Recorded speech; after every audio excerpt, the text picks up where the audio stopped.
Alors, bienvenue sur cette nouvelle vidéo qui va concerner donc les principes en fait de l'analyse systémique et de voir un petit peu les mécanismes sur lesquels on va se baser pour interpréter les différentes réactions, comportements, actions qui se trouvent au sein d'une organisation qu'il faudra étudier pour évidemment s'en servir dans l'application du changement. Alors le système et son environnement, qu'est-ce qu'on peut observer? Un système, c'est quoi? C'est un système, c'est un ensemble d'éléments qui interagissent à l'intérieur, mais sans qu'on sache exactement comment ils le font. Tout ce qu'on peut connaître, ce sont les entrées d'une part et les sorties d'autre part. Donc on sait ce qui rentre dans le système et ce qui en ressort, et il y a bien évidemment entre les deux un système de transformation. Ce système de transformation, dont on ne connaît pas toutes les modalités, et je dirais qu'on s'en moque un petit peu.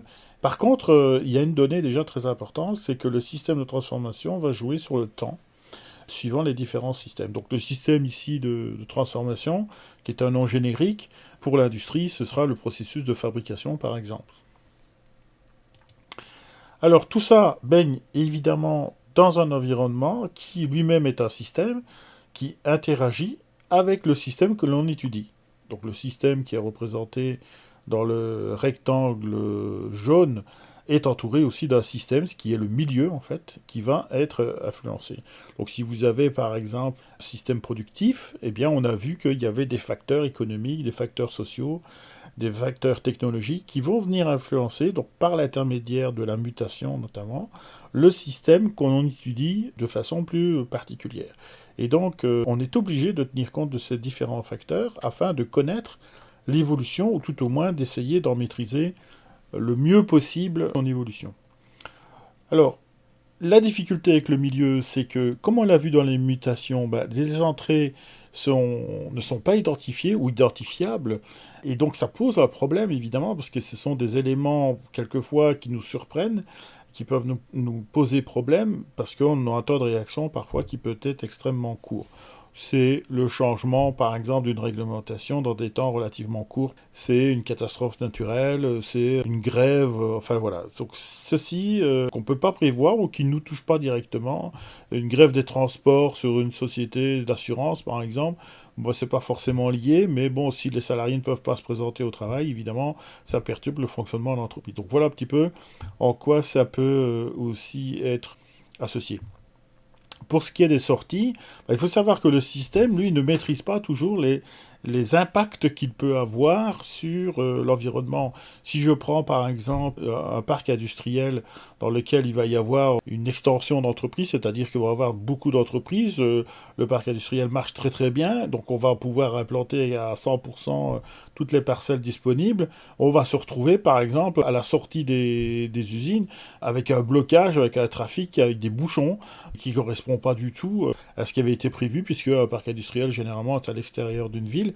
Et voilà, donc ça c'est quelque chose qu'on ne pouvait pas forcément prévoir dès le démarrage ou l'organisation de ce parc industriel. Voilà, alors ça c'est en prenant les éléments un après l'autre, mais il faut savoir que ces éléments peuvent très bien interagir les uns avec les autres, sans qu'on ne maîtrise quoi que ce soit.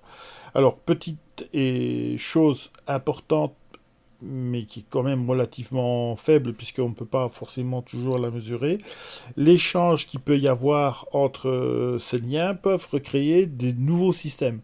Ça va, des systèmes qui vont émerger, des systèmes émergents en fait qu'on appelle, hein, tout simplement parce que ces systèmes ne sont pas maîtrisables et parce qu'ils sont à l'extérieur même du système dans lequel nous opérons. Donc le système en jaune, là par exemple, qui est l'entreprise, eh bien il peut y avoir une organisation qui effectue une réglementation, une régulation sur, je sais pas moi, si vous avez une entreprise par exemple dans le parc industriel, pour en revenir à cet exemple-là, qui va licencier la moitié de son personnel, s'ils veulent bloquer tout le parc industriel, s'il n'y a qu'une seule voie, ils vont tout bloquer.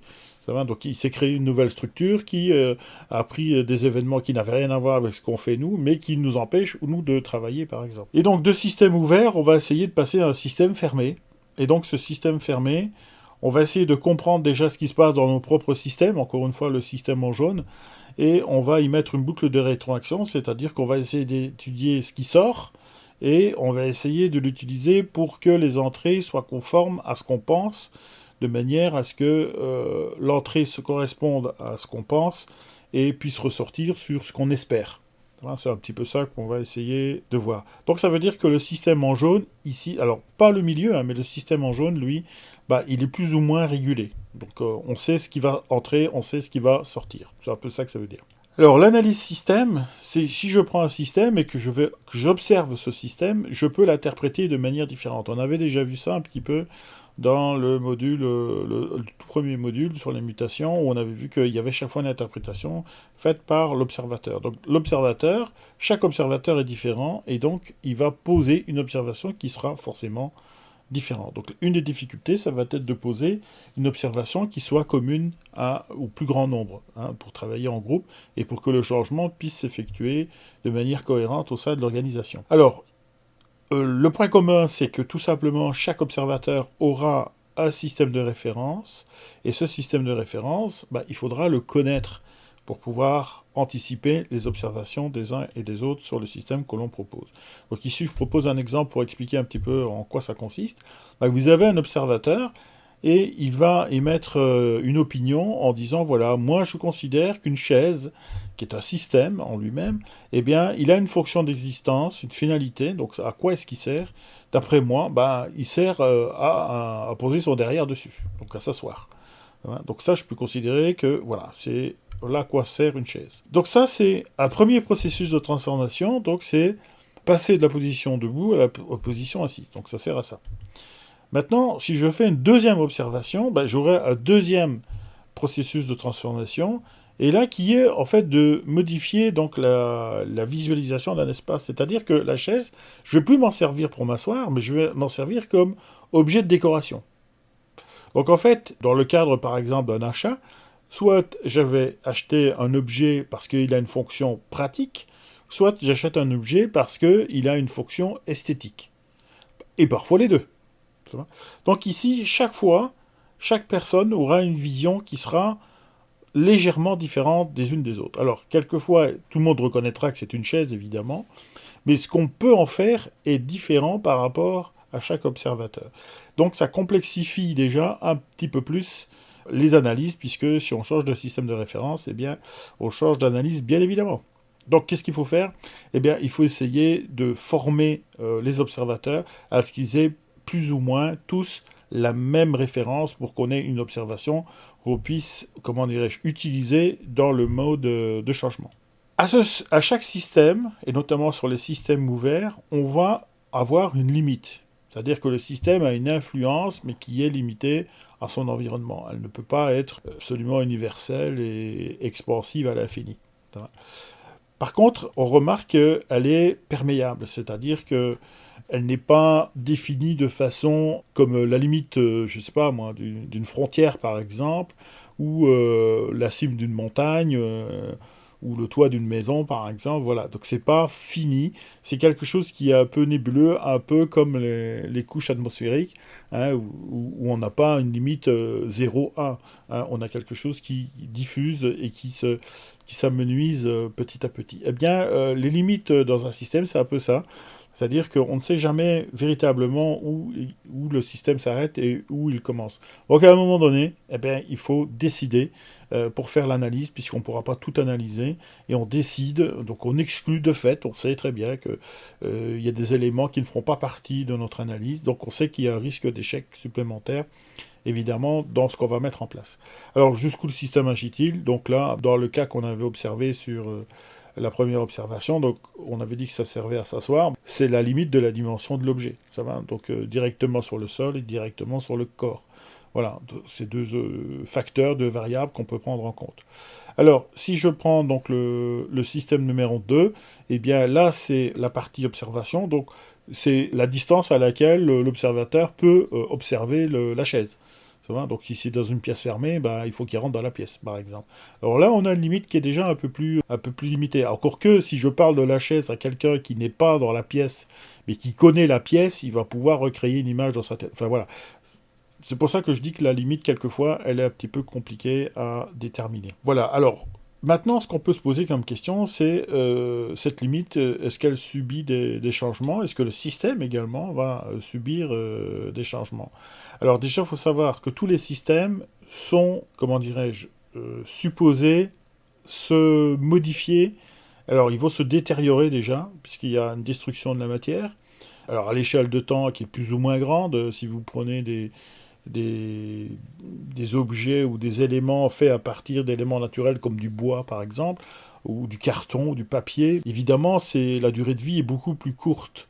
Et donc ça va se modifier automatiquement. Alors ce qui est difficile pour nous, c'est de comprendre l'échelle qui n'est pas l'échelle humaine. C'est-à-dire, si je prends par exemple des échelles nucléaires, donc la classe 3 si mes souvenirs sont bons, on est sur une échelle de temps qui est de plusieurs milliers d'années.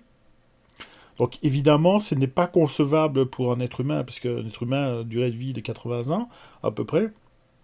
Donc milliers d'années, pour eux, ça représente, enfin pour nous en tous les cas, ça ne représente pas grand-chose. Donc c'est pour ça que quelquefois, c'est un peu compliqué d'avoir des échelles de temps qui sont, disons, très très peu perceptibles pour nous. Alors, maintenant, pour reprendre quelque chose qui est plus en rapport avec l'industrie, si vous travaillez dans la confection, la durée d'une opération, ça peut être de quelques secondes. Si vous êtes dans l'agriculture, bah, vous êtes bien obligé d'attendre les différentes saisons pour pouvoir planter et attendre que les plantes poussent. Donc ici, les temps sont complètement différents, et donc les habitudes prises par rapport au temps sont différentes également. Et donc cette appréciation de détérioration de la matière, enfin, ou du système en tous les cas, eh bien, est bien évidemment extrêmement différente. Ah, si vous prenez, je sais pas moi, des personnes qui sont dans le juridique, bah, les lois, bon, bien sûr, ça change, mais je veux dire, les lois fondamentales ne changent pas, alors que si vous êtes dans l'informatique, bah, les lois dans l'informatique peuvent changer de façon complètement radicale. Hein, si vous passez d'un ordinateur au silicium à un ordinateur quantique, il est évident que là, ça peut être complètement chamboulé. D'ailleurs, c'est ce qu'on appelle dans ce domaine la disruption. Alors les déplacements par action humaine, c'est-à-dire que là, dans notre première analyse, on voit que cet objet, ben, je peux le déplacer tout simplement. Donc il va subir des changements par une action humaine. Donc voilà, donc ici ça permet de voir un petit peu comment les organisations vont réagir par rapport aux mutations qu'elles vont subir et aux changements, c'est-à-dire au plan d'action qu'on va mettre en place. Nous, ce qui va nous intéresser, c'est d'anticiper ça. Et donc pour anticiper, il faut comprendre les mécanismes. Et c'est l'objet un petit peu de ce que l'on développe ici. Voilà, merci de m'avoir écouté et j'espère vous retrouver sur la prochaine vidéo.